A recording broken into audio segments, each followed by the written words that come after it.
I've talked before about the theory of the mushy middle that sits between the hardcore authoritarian supporters and those who prioritize flexibility and inclusion in society.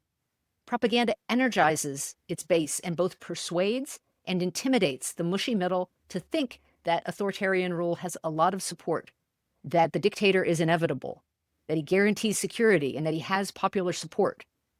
People fall for it every time, a lot of people.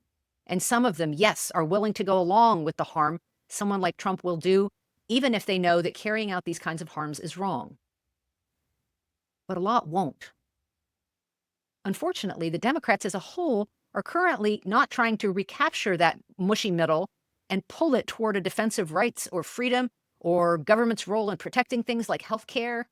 Instead of persuading that mushy middle and rallying it, they seem to be trying to represent it, which puts them in a position of not standing for anything.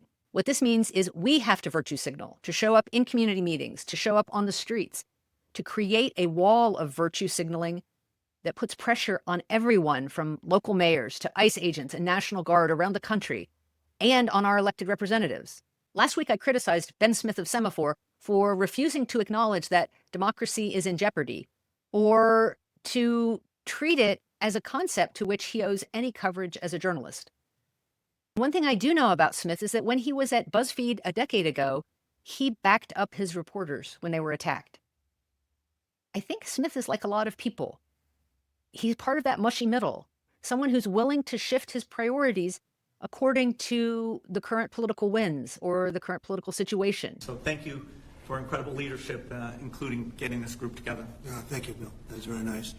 What virtue signaling does, what it can accomplish, especially when it's followed by action, is to set that tone of expectations or normalcy. I went to a high school where there were plenty of racists, but no one in my hometown in the 1980s ever did a Nazi salute. During the first Trump administration, we saw them begin to creep into public until Elon Musk eventually threw that salute on stage.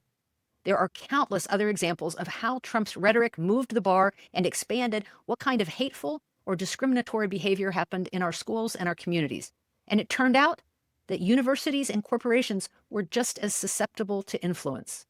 Vice signaling works and empowers other people to follow. Virtue signaling is a key way to combat this. Just standing up for what you believe as often as you can opens the door for others to imagine what they could do too. It strengthens the courts that are trying to uphold the law while risking censure from judges like Kavanaugh and Gorsuch. It reassures vulnerable communities that people around them might have their backs.